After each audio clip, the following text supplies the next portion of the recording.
Welcome back. You stay on to Signature Morning on Signature TV, and this time around we're bringing you another interesting discussion. You know that the presence of security checkpoints on Nigerian roads is a strategy aimed at maintaining order, preventing crime and ensuring public safety. However, these checkpoints have become a double-edged sword. Why they serve as crucial security measures, report increasingly highlights their misuse, with some turning into sites of extortion and harassment. Recent incidents, such as a tragic accident caused by poorly, managed roads. But right now, we'll be talking about this checkpoint, and to discuss it is Nnaemeka Charles Eze, screenwriter and author. Good morning, Nnaemeka, and welcome. Good morning. My pleasure being here. How are you this morning? I'm doing great. I'm happy I'm here today. Okay. And we're happy that you're here as well. Exactly. I'm really happy.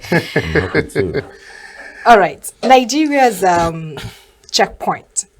We know that it is actually meant for the purpose of security and all of that. But what is your take on checkpoints on the roads? Okay. Thank you. The truth is that in my local language, they say that Nnaemeka or it means that too much of everything is bad.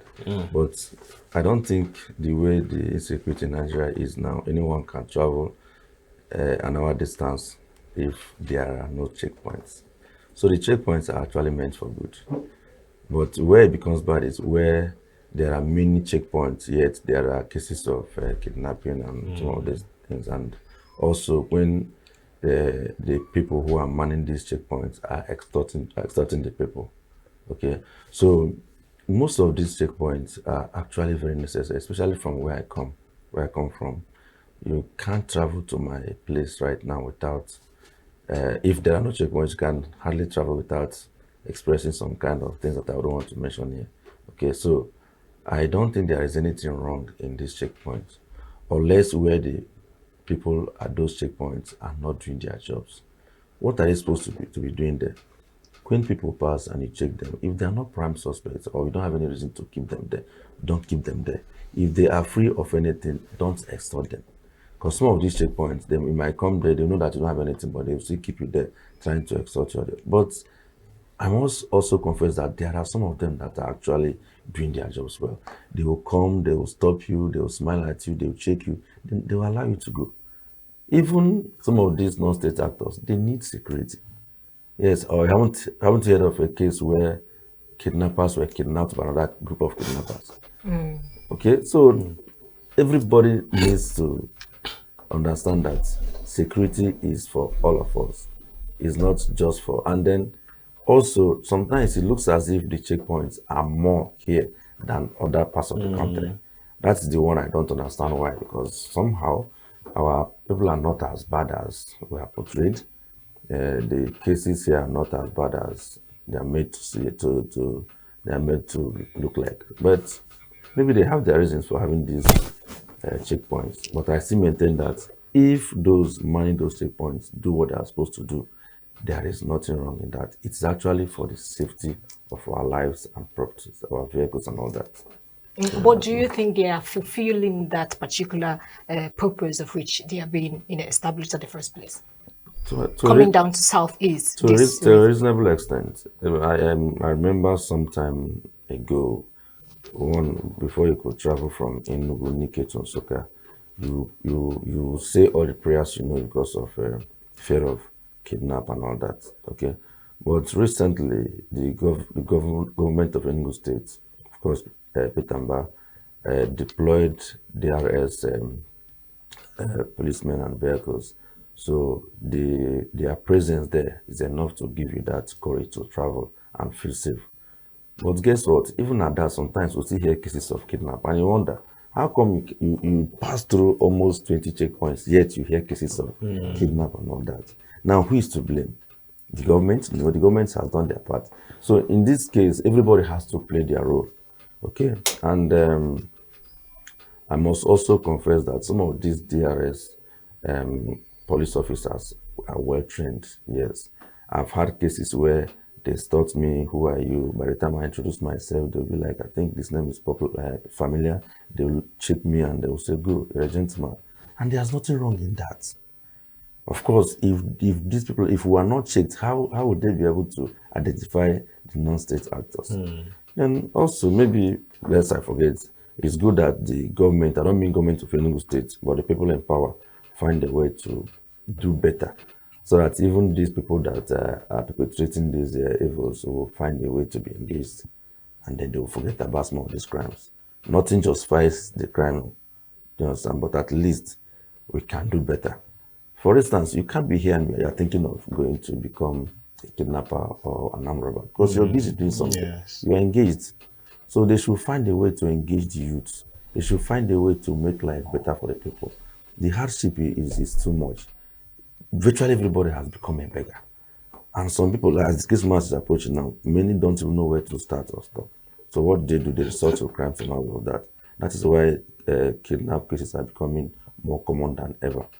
So we have a huge role to persuade the government to ensure that our lives are better, to take our minds away from some of these crimes. Now, human beings, they do these things. Honestly. Not the animals. And these are people that some of them will be surprised that they're people you know.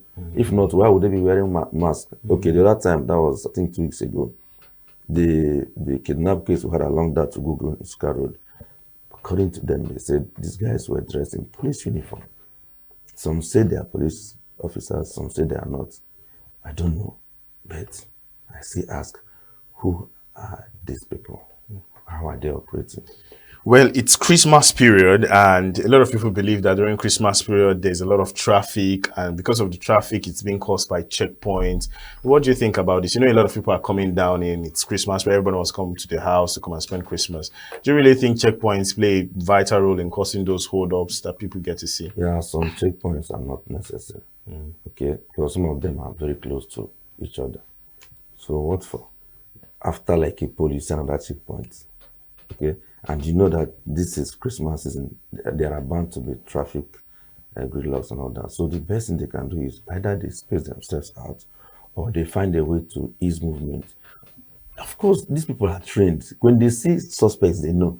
Let me tell you, when police want to work, you cannot escape them. So I heard that Yes, they are no. very trained, actually. What are you saying? Why do you think that sometimes policemen will be allowing everybody to be passing, but when they say particular vehicle, they'll flag the vehicle down, they will check thoroughly and eventually find something.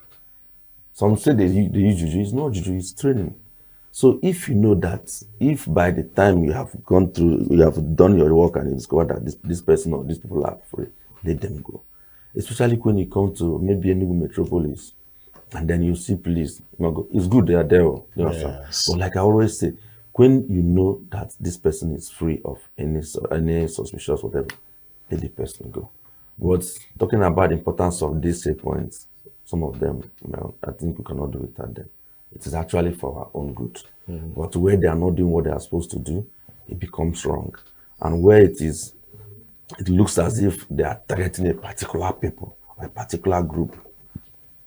Allegedly, I'm not saying that that's what they Yes. If it appears to be so, then I think they should look into it.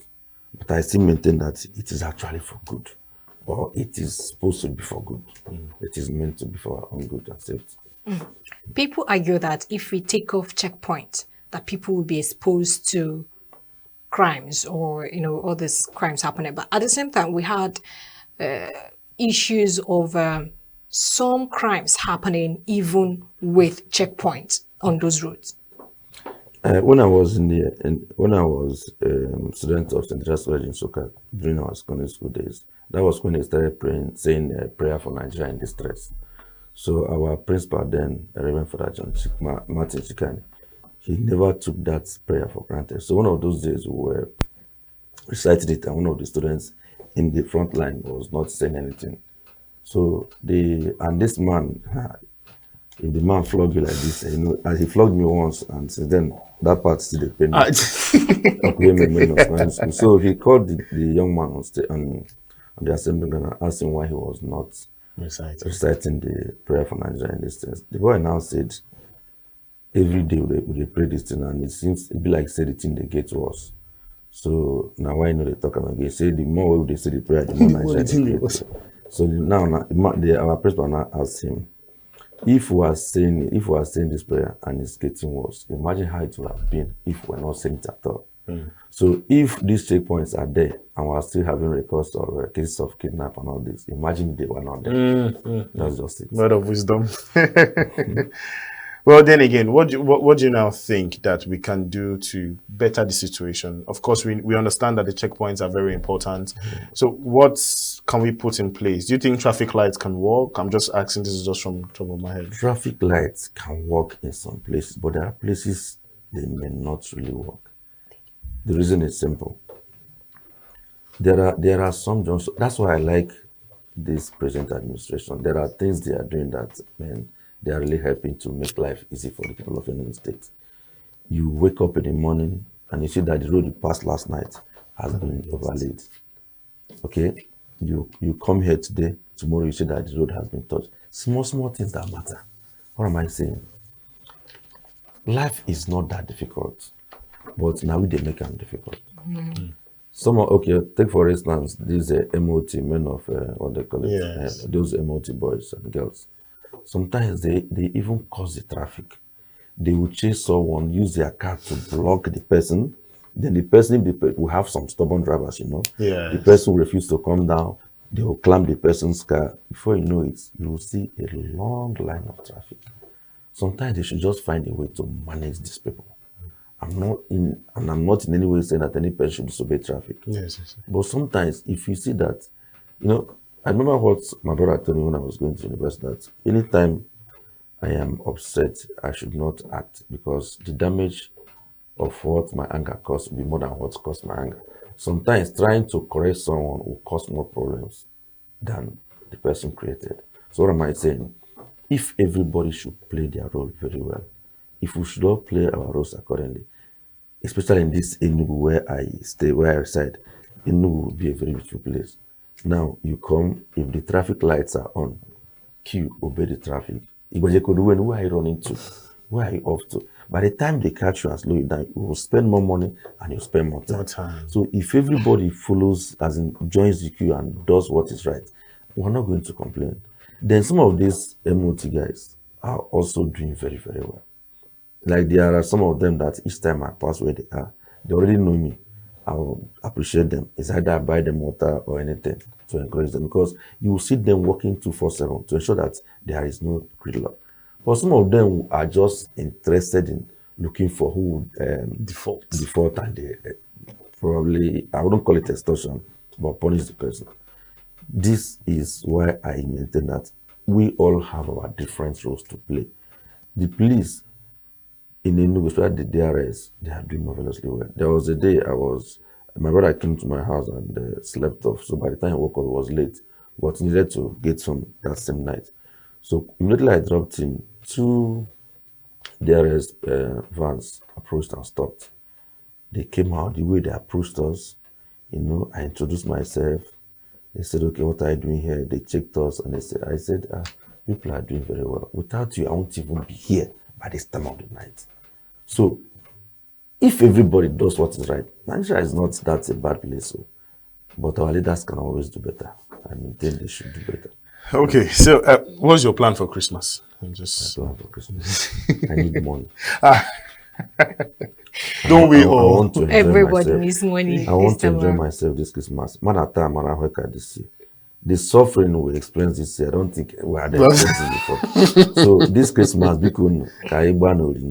if you visit Enugu Unity Park, Yes. you'll be happy. Every evening I go there to think about my life, because sometimes you get one dog while it's on social media. If you see the dog, you know see the dog. Have you seen a dog eating vegetables? It is that bad in this country. So what am I saying? This Christmas, because if you see someone that you're better than, please help the person. As I did here now, una fit help my life. Oh my God. I was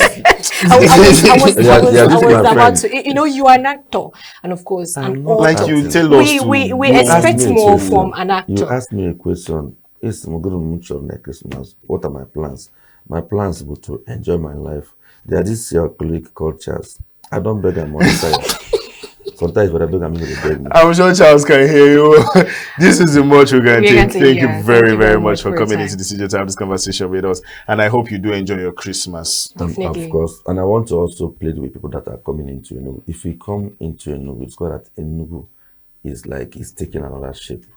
Kudos to the government of Enugu State. Those people, please, if you come in and meet Enugu in good shape, please leave it in a better condition. Sometimes you see some people passing through Enugu and they be throwing their probably bottled water or sea water from the windows. These things are wrong. If you are coming from the airport, it's got that from the airport to New Haven has been tarred, overlaid, painted, these curbs painted. Same with Bistara Road. If you go to Unity Park, if you go to some of these junctions, you see monuments of what we've lost in the past already erected. Please go there, take your pictures, but please, if you don't understand what I'm saying, we're going to interpret it. Thank you very much. All right, so this is Charles Eze. Thank you very much once more for coming. Thank you Really for appreciate your this time. conversation. God bless and keep us. Amen. Well, you can find this interview on our YouTube channel, and you can also find the excerpt on the Instagram, TikTok, and the like. So don't forget to follow us and give that subscribe button. After this, we'll come back with much more.